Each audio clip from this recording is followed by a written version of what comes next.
Late سے دو انسان ہیں. جو نان مسلم انسان ہے وہ ایک ڈاکٹر ہے اور دوسری طرف آگے آپ کا ایک مسلم بندہ, وہ جھوٹ بولتا ہے, وہ جرم کرتا ہے, ریپ کرنے شروع کر دیے, مرڈر کرنے شروع کر دیے. اس آیت سے کیا پتہ لگتا ہے کہ جو ڈاکٹر ہے جو نان مسلم وہ اس کرمنل مسلم سے ورسٹ ہے. یہ مجھے ہضم نہیں ہو رہا ہے. مطلب تھینک یو مفتی صاحب. آپ کو آواز آ رہی ہے میری؟ جی بالکل آ رہی ہے اور اچھی آ رہی ہے. جی پرسد جی.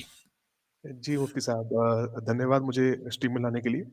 مفتی صاحب جیسے میں نے پچھلی بار کہا تھا کہ میں قرآن مجید کا میں پڑھائی کر رہا ہوں اور وقت سے وقت میری جو سمجھ ہے وہ آپ جیسے عالم کی وجہ سے تھوڑی بڑھتی چلی جا رہی ہے. اس کا آپ کا بہت بہت شکریہ ہے. بٹ مفتی صاحب مجھے ابھی بھی ایک اڑچن آ رہی ہے جو میرے ذہن میں تھی, جو مجھے لگا کہ آپ ہی اس کا آنسر کر سکتے ہیں.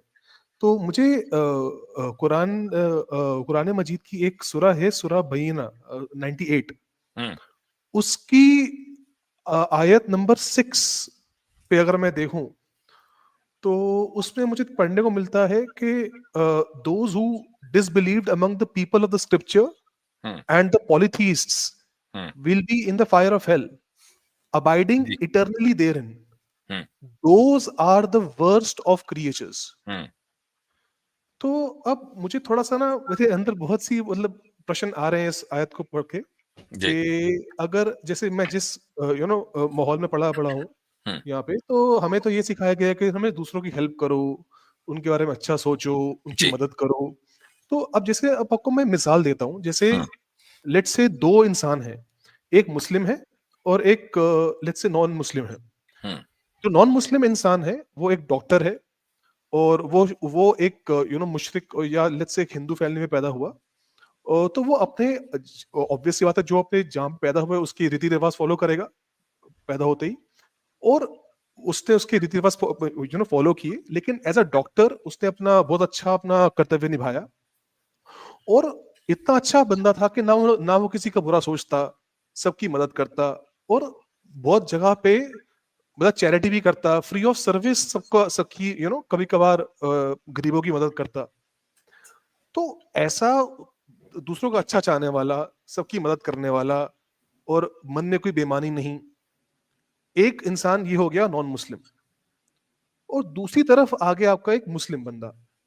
اب وہ مسلم پریوار میں پیدا ہو گیا, ٹھیک ہے. اب ظاہر سی بات ہے کہ وہ جہاں پیدا ہوا اس کی بھی ریتی رواج سے فالو کرے, لیکن اس کے من میں کھوٹ ہے, وہ جھوٹ بولتا ہے, وہ جرم کرتا ہے, اور دھیرے دھیرے چلو وہ نماز بھی پڑھتا ہوگا لیکن دھیرے دھیرے اس نے ریپ کرنے شروع کر دیے, مرڈر کرنے شروع کر دیے.